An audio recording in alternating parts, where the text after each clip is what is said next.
Access of anything is bad, এই যে ইংরেজি, এটা কমন। অতিরিক্ত কোনো কিছুই ভালো না। এটার আমি বঙ্গানুবাদ করেছি কিভাবে, দর্শনের দৃষ্টিতে। যে ব্যক্তি লক্ষ জনে একজন, কোটি জনের একজন, সক্রেটিসের মতো ব্যক্তি, রবীন্দ্রনাথের ব্যক্তি, তার ক্ষেত্রে কিন্তু আপনি ভালো পরামর্শ দিলে এটা খারাপ হবে। তার মানে অতিরিক্ত যখন আপনি ভালো হবেন, তখন কিন্তু আপনাকে কিছু খারাপ হতে শেখাতে হবে। যেমন একটা মা তার সন্তান কোনোভাবেই মিথ্যা বলে না। "Would you like to come here?"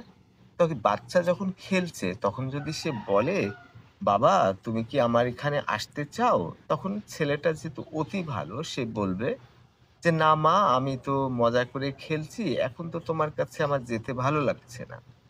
এই যে অতিরিক্ত ভালো, সেজন্য সে একজন শিক্ষককে নিয়োগ করল এবং শিক্ষক খুব অবাক যে আমাকে মিথ্যা কথা বলা শেখাতে হবে। তার মানে তার ছেলেটা অতিরিক্ত ভালোর কারণে কিছু, কিছু জায়গায় ডিপ্লোমেসি, কিছু মিথ্যা কথা বলা দরকার। সেটার জন্য তাকে বলেছে। এখন রাসূলুল্লাহ সাল্লাল্লাহু আলাইহি সাল্লাম কিন্তু পৃথিবীর শ্রেষ্ঠ মানব। তার সংসারে শান্তি, সবকিছু ঠিক ছিল। সেটা এক্সেপশনাল, আল্লাহ প্রদত্ত ব্যাপার। কিন্তু এই সক্রেটিস অতিরিক্ত ভালো হওয়ার কারণে তার স্ত্রী তাকে মেনে নিত না। তো সব জিনিসেরই অতিরিক্ত কোনো জিনিস ভালো না। মিথ্যা আপনি পৃথিবীর উল্টিয়ে গেলেও আপনি মিথ্যা বলবেন না। এ ধরনের কিছু জিনিস আছে। কিছু ডিপ্লোমেসি, কিছু কম্প্রোমাইজ, কিছু সিচুয়েশন, সেটা আমাদের মানতে হয়।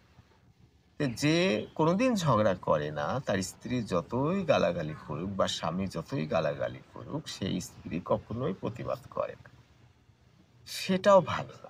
কিছু তো করতেই হবে। আপনি এভাবে রাখলে তো গাড়ি ভালো যাবে না। আপনাকে একটু বাম-ডান করতে হবে। ১০০% নিখুঁত কোনো জিনিস কাজ করে না। পারফেকশন কাজ করে না। যাকে আপনি পারফেকশন মনে করছেন, ভালো কাজ করছে, আসলে এটা পারফেকশন না। আপনি যে মহান ব্যক্তিত্ব, আপনার স্ত্রী আপনাকে এত ভালোবাসে, আপনি কিন্তু অত মহান ব্যক্তি না। খুঁত আছে, সমস্যা আছে। যদি আপনি সত্যিই ওরকম হতেন, আপনার স্ত্রী আপনাকে পছন্দ করত না। আপনার বাচ্চাকে যদি আপনার জীবনের থেকে সত্যিই ভালোবাসতেন, আপনার বাচ্চা আপনাকে ভালোবাসবে না। কারণ আপনি শাসন করতে পারবেন না, ভয় দেখাতে পারবেন না, বাউন্ডারি দিতে পারবেন না। আপনি যদি অতিরিক্ত ভালো মানুষ হন, তাহলে আপনার স্ত্রীকে দেখে রাখতে পারবেন। তার জন্য যা কিছু করছেন, সে ততটা বুঝতে পারবে না। তার মানে একটা জিনিস নষ্ট হয়ে গেছে, তারপরে আপনি ২-১ দিন সময় নিয়ে নষ্টটা সেরে দিলেন। কিন্তু নষ্ট হলো, আপনার স্ত্রী বুঝলোই না। আর ওইটাকে আপনি নতুন একটা টিউব বা ভালো কিছু আপনি করে দিলেন, ও বুঝবেই না। আপনি ডাক্তারের কাছে সারা জীবন যাচ্ছেন, প্রতি ৬ মাস পরে বা ১ বছরের মধ্যে একবার। আপনার কোনো অসুখই হবে না, কোনো কিছুই হবে না। তখন আপনি বুঝবেন কি, এত বছর ধরে আমি প্রতি ৬ মাস বা ১ বছরে ডাক্তারের কাছে গেলাম, অযথা সময় নষ্ট, জামাকাপড় পরা, ড্রেস আপ করা, এই ওই করা। আসলে এই ডাক্তারটাই সেরা। আপনার দাঁত সুন্দর করে দেখেছে, দেখার পরে কোনো একটু খুঁটিনাটি কোনো সমস্যা থাকলে সেটা সেরে দিয়েছে, মুখটা মেরে দিয়েছে। ওটাকে বাউন্ডারি দিয়ে ফেলেছে। একটা স্ত্রীর যেমন বাউন্ডারি দরকার, তাকে যদি মুক্ত করা হয়, তাহলে সে বিপথে চলে যাবে। একটা নৌকার যেমন বাউন্ডারি দরকার, একটা নোঙ্গর পুঁতে রাখতে হবে। নৌকাটা চলে যাবে না। আপনি নোঙ্গর তুলে বয়ফ্রেন্ড, গার্লফ্রেন্ড, হাসব্যান্ড, ওয়াইফ জ্যোৎস্না রাতে ওই নদী, ন সাগরে আপনি নৌকার উপর বসে গেছেন। খেয়ালই করলেন না, মত্ত হয়ে গেলেন, প্রেম সাগরে ডুব দিলেন। এবার আপনাকে কিন্তু সত্যি সাগরেই ডুবে পড়তে হবে। একটা বাউন্ডারি, একটা প্যাচ, একটা কিছু থাকতে হবে।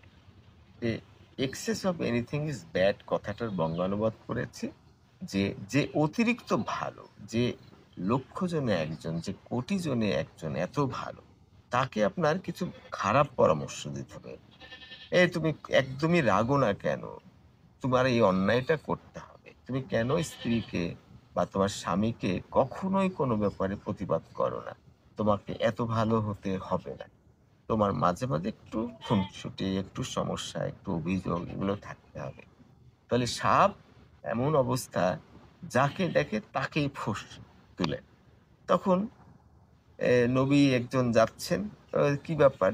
সবাই অভিযোগ করছে তুমি নাকি যায় তাকেই ফোঁস তোলো, এটা সেটা করো। তো তুমি মানুষকে জ্বালাও কেন? রাস্তা দিয়ে তারা যাচ্ছে, তুমি অযথা।